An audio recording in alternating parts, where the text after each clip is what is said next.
لوگوں کے تانوں کی پرواہ مت. جب ایک چیز آپ کے بس میں نہیں ہے تو اس پہ سوچنا کیسا. یہ بھی ایک بہت بڑا نسخہ ہے سکون کا کہ جو چیز آپ کے اختیار میں نہیں ہے اس کے بارے میں سوچنا بند کر دو. دیکھو نوح علیہ الصلوۃ والسلام اپنے بیٹے کی ساری زندگی تربیت کرتے رہے مگر وہ کافر نکلا. آخری وقت میں نوح علیہ السلام کو اپنے بیٹے پر کتنا پیار آیا کہ میری کشتی میں سوار ہو جا. بیٹا کہتا ہے سآوی الی جبل یعصمنی من الماء, میں پہاڑ پہ چڑھ جاؤں گا جو مجھے پانی سے بچا لے گا. پیغمبر کو اپنی اولاد سے بہت محبت ہوتی ہے, بہت زیادہ ہے. جیسے یعقوب علیہ السلام کو تھی نا اپنے بیٹے سے. کتنا درد ہوگا اس وقت نوح علیہ السلام کے دل میں, کیسے تڑپ رہے ہوں گے. لیکن بیٹا باز نہ آیا. وحال بینہم الموج فکان من المغرقین, ایک موج آئی اور اس کو غرق کر دیا. نوح علیہ السلام نے اللہ سے دعا مانگی ان ابنی من اہلی, اے اللہ میرا بیٹا میرے اہل و عیال میں سے ہے, تو نے تو وعدہ کیا تھا تو میرے اہل و عیال کا خیال کرے گا. اللہ نے کیا فرمایا انہ لیس من اہلک, یہ تیرے اہل میں سے نہیں ہے, اس کا عمل ٹھیک نہیں ہے. فلا تسألنی ما لیس لک بہ علم, دوبارہ یہ سوال مجھ سے مت کرنا. اب یہ نہیں کہ نوح علیہ السلام بیٹھ گئے اور یہ کیا ہو گیا اور اب سوچیں یہ تو بڑھ گیا. بس نوح علیہ السلام نے فوراً استغفار کیا. اعوذ بک ان اسألک ما لیس لی بہ علم, اے اللہ میں تجھ سے پناہ مانگتا ہوں ایسی چیز کی, میں تجھ سے ایسا سوال کروں جس کی دلیل میرے پاس نہیں. بس بھول گئے. اب یہ تھوڑی کہ روتے رہیں بیٹھ کے, بھئی جو چیز بس میں نہیں ہے چھوڑ دو. تو ہم بہت ساری چیزوں کی ٹینشن لیتے ہیں جو ہمارے اختیار میں نہیں ہے. پیٹرول مہنگا ہو رہا ہے, بیٹھ کے خام میں پریشان ہے. بھائی تم سے پوچھ کے تھوڑی مہنگا ہوا ہے. غم کرنے سے اگر وہ سستا ہو جائے تو رو. میرے پاس تھی Kawasaki G T O, Kawasaki G T O 125. آپ کو پتا ہے کیا بائک تھی وہ, ہم نے بھی بڑے شوق پالے ہیں ایک زمانے میں. میں اس میں پیٹرول ٹھیک ٹھاک ڈلتا تھا. اب جب پیٹرول مہنگا ہوتا تو سب سے زیادہ متاثر میں ہوتا تھا اس سے.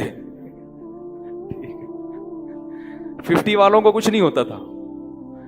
تو میں ایک دفعہ پیٹرول پمپ گیا, میں نے پیٹرول ڈلوایا اس میں, تو اس نے کہا وہ 5 روپے پر لیٹر بڑھ گیا ہے. مجھے بڑا غصہ آیا. میں نے ساتھ والے سے کہا, میں نے کہا یار یہ کیا مذاق ہے یار, ہر تھوڑے دن کے بعد 5 روپے بڑھ رہا ہے, تو آپ کو غصہ نہیں آیا؟ اس نے کہا صرف میرے لیے تھوڑی بڑھ رہا ہے, پوری قوم کے لیے بڑھ رہا ہے نا. تو مجھے اس کی بات بڑی اچھی لگی. اس نے کہا میرے اکیلے کے لیے بڑھے تو مجھے غصہ ہے, سب کے لیے بڑھ رہا ہے تو چلو ٹھیک ہے. اس دن کے بعد سے اب تک پیٹرول بڑھنے پر مجھے غصہ نہیں آیا. میں یہی کہتا ہوں یار مجھے ٹینشن لینے سے کیا ملے گا. 100 روپے لیٹر بڑھ جائے, زیادہ زیادہ یہ ہوگا, بہت زیادہ بڑھے گا تو گاڑی بیچ دو. بھائی نہیں ہمارے کنٹرول سے باہر ہو گئی ہے, گاڑی بیچ دو, دوبارہ آ جاؤ, ٹیکسی پہ آ جاؤ, پھر بھی ہے تو پھر رکشے پہ آ جاؤ, پھر چنچی پہ آ جاؤ, پھر پیدل ہو جاؤ. جو چیز اختیار میں نہیں ہے اس کی ٹینشن لینا حماقت ہے. بات آ رہی ہے سمجھ میں؟ اسی طرح یاد رکھو اولاد کی تربیت کا معاملہ ہے. ہمارے ہاں جو لوگ نئے نئے دیندار بنتے ہیں یا پرانے بھی, وہ چاہتے ہیں میرا گھر 100% خلفائے راشدین جیسا بن جائے, جبکہ بیگم پہ کنٹرول نہیں ہوتا, وہ الگ سمت میں جا رہی ہوتی ہے. اب آپ نے ڈنڈا چلانا شروع کر دیا, بچے باغی ہونا شروع. وہ بجائے دین پہ آنے کے ابا کو مکھنچو سمجھنا شروع کر دیتے ہیں اور بغاوت پھیلتی ہے. تو بھائی آپ اعتدال سے تربیت کی کوشش کرو.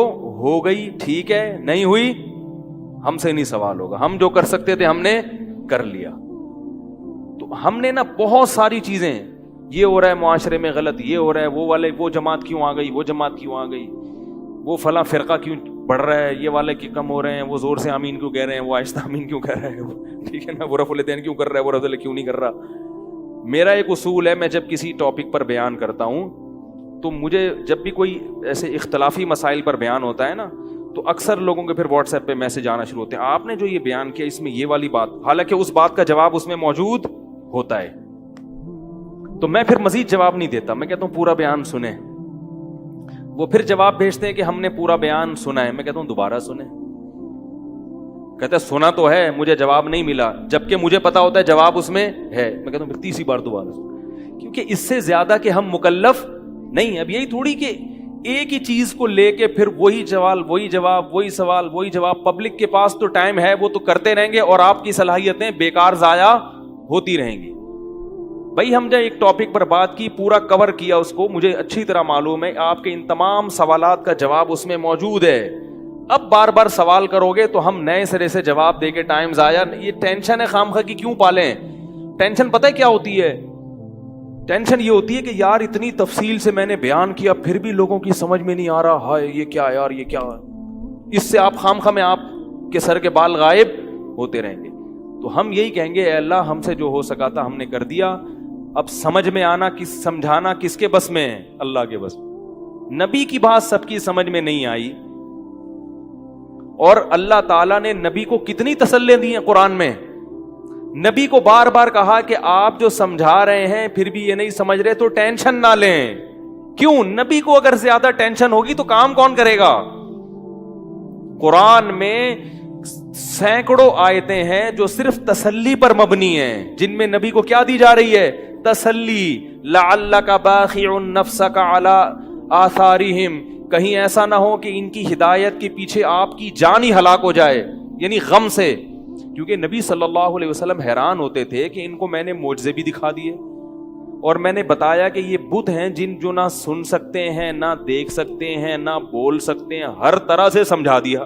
ٹھیک ہے, اور میری 40 سالہ زندگی بھی انہوں نے دیکھی کہ زندگی میں کبھی میں نے جھوٹ نہیں بولا, امین اور صادق مشہور ہوں. اور یہ پیغمبروں کا انتظار بھی کر رہے تھے کہ ایک نبی آنے والا ہے. سب چیزیں ہو گئیں پھر بھی نہیں مان رہے, تو ٹینشن تو ہوتی ہے نا. تو قرآن نبی کو کیا کہہ رہا ہے کہ مزید ٹینشن لیں؟ نہ قرآن ٹینشن کیا کر رہا ہے؟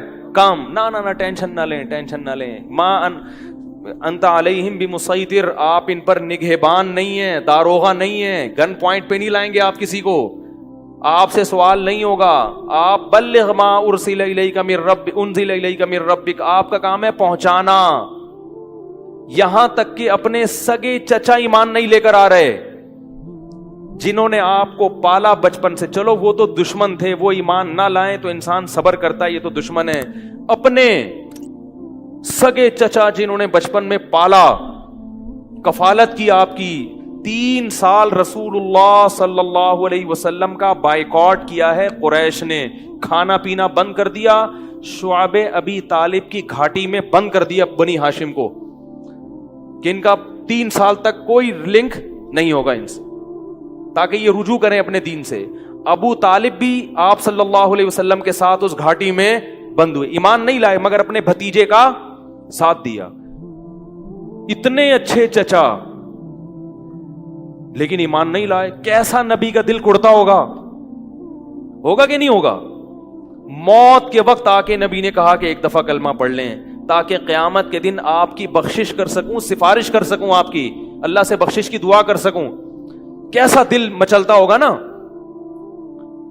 ابو طالب کو خیال آیا کلمہ پڑھنے کا. قریش کے جو سردار تھے انہوں نے ابو طالب کو دیکھنا شروع کر دیا کہ کلمہ, کتنا غصہ آیا ہوگا نبی کو ان سرداروں پہ کہ میرا چچا جس نے میری اتنی کفالت کی, مجھ سے اتنی محبت کی, آج وہ میرے سامنے جہنم کی آگ میں داخل ہو رہا ہے اور یہ کمبخت کھڑے ہوئے اس کو ورغلا رہے ہیں. ابو طالب نے چند اشعار کہے کہ اگر مجھے یہ ڈر نہ ہوتا کہ عرب کہیں گے کہ ساری زندگی اسلام نہیں لایا, موت کے وقت موت کے ڈر سے باپ دادا کا دین چھوڑ دیا, یہ ڈر نہ ہوتا تو آئے محمد آج میں تیری آنکھیں کلمہ پڑھ کے ٹھنڈی کر دیتا. لیکن اس کو انہوں نے غیرت کا مسئلہ بنا لیا کہ میں مروں گا تو سردار کہیں گے کہ یہ ایک زبان والا نہیں ہے. زبان تبدیل کر لی انہوں نے, کرنا تھا تو پہلے ہی مان لاتا نا, اب کیوں. اور وَلَقَدْ عَلِمْتُ بِأَنَّ دِينَ مُحَمَّدٍ مِّن خَيْرِ أَدْيَانِ الْبَرِيَّةِ كُلِّهَا, مجھے یقین ہے کہ محمد جو میرا بھتیجا دین لے کر آیا ہے تمام دنیا کے دینوں میں سب سے افضل ہے. لولا الحذار لولا الملامت او حذار مسبت, اگر ملامت کا خوف یا لوگوں کے برے بھلے کہنے کا خوف نہ ہوتا تو آج میں اپنے بھتیجے کی آنکھیں ٹھنڈی کر دیتا. کیسا دل کڑا ہوگا میرے بھائی, کیسا, جس کو جہنم کی آگ کا یقین ہے اور ان کو معلوم ہے کہ میرا چچا جہنم کی آگ میں داخل ہونے والا ہے, کیسا تڑپ رہے ہوں گے. اور ابو طالب کی آنکھیں بند ہو گئیں. نبی صلی اللہ علیہ وسلم اتنے غمزدہ ہوئے. اللہ نے پھر کیا دی؟ تسلی کی آیتیں کہ ٹینشن نہ لو. یہ میں آپ کو کیوں واقعات سنا رہا ہوں کہ جب اتنے بڑے بڑے غم کے واقعات میں اللہ ٹینشن لینے کو پسند نہیں کر رہے, تو ہماری چھوٹی چھوٹی, اس کی پکوڑے کی دکان چل گئی, میری دکان بند ہو گئی, اس کو سواری مل گئی ہے بھائی رکشے میں, مجھے سواری نہیں ملی, ان چیزوں میں ٹینشن لینے کا کیا مطلب؟ بہت مشکل ہے یار, کیا کریں یار. ہماری ٹینشن یہی ہوتی ہے نا یار, سیٹنگ وہاں چل رہی تھی, ابا نے رشتہ وہاں طے کر دیا. یہ کوئی ٹینشن کی چیز ہے؟ ٹینشن تو وہ ہے جو نبی کو ہوئی تھی. یہی ٹینشن ہے آج کل. تو نبی کو کس قدر غم ہوا ہوگا. غیرت بھی ہے نبی میں, حیا بھی ہے, محبت بھی ہے, لیکن اللہ کیا کہہ رہے ہیں؟ ٹینشن نہ لیں. کیوں؟ وہی اصول جو میں نے آپ کو بیان کیا کہ جو چیز اختیار میں نہیں ہے اس پر ٹینشن نہیں لینی چاہیے. انک لا تہدی, یہ آیتیں نازل ہوئیں, من احببت ولکن اللہ یہدی من یشاء. اے محمد, جس سے آپ محبت کرتے ہیں اس کو ہدایت دینے کے مالک نہیں ہیں. محبت الگ چیز ہے, ہدایت ہمارے ہاتھ میں ہے, آپ کے ہاتھ میں نہیں ہے. اب اگر نبی اسی غم کو لے کے بیٹھے رہتے تو کہاں سے دعوت اور تبلیغ کا کام ہوتا؟ آپ صلی اللہ علیہ وسلم سے حضرت عائشہ نے پوچھا کہ ابو طالب جو اتنی خدمت کرتا تھا, آپ کی کرتے تھے, اور اتنا کچھ انہوں نے کیا, کیا یہ نیکیاں قیامت کے دن کام آئیں گی؟ آپ نے فرمایا ہاں. کتنا کام آئیں گی کہ جہنم کے نچلے طبقے سے اللہ اٹھا کے اوپر والے طبقے میں لے آئے گا, اور پاؤں میں صرف آگ ہوگی مگر اس سے دماغ ایسے کھولے گا جیسے ہانڈی. ابو طالب پورے جہنم کی آگ میں نہیں ہوں گے, صرف ان کے پاؤں جہنم کی آگ میں ہیں.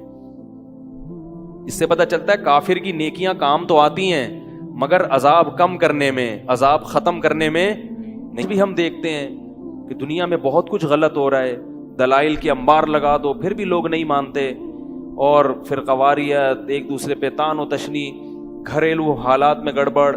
تو اس میں اگر آپ ٹینشن لینا شروع کر دو گے تو پھر سوائے ڈپریشن کی گولیوں کی ایک نئی ٹینشن لگ جائے گی. جس دن گولی نہیں کھائی اس دن عجیب سا ہو گیا. ڈپریشن کا مریض کو جس دن گولی نہ ملے وہ خود گولی کی طرح بن جاتا ہے, وہ پھر کئی لوگوں کو گولیاں کھانی پڑتی ہیں اس سے بات چیت کے بعد. تو اس لیے میرے بھائی دو چیزیں یاد رہیں گی, ایک نیند اور دوسرا ٹینشن. جتنا ہو سکے, پھر بھی اللہ کی طرف سے ہوتی ہے, ایسا نہیں ہے کہ ناممکن ہے 100% ہی ختم ہو جائے, یہ تو ممکن نہیں ہے, لیکن بہت سی چیزیں خود مسلط کی ہوئی ہیں.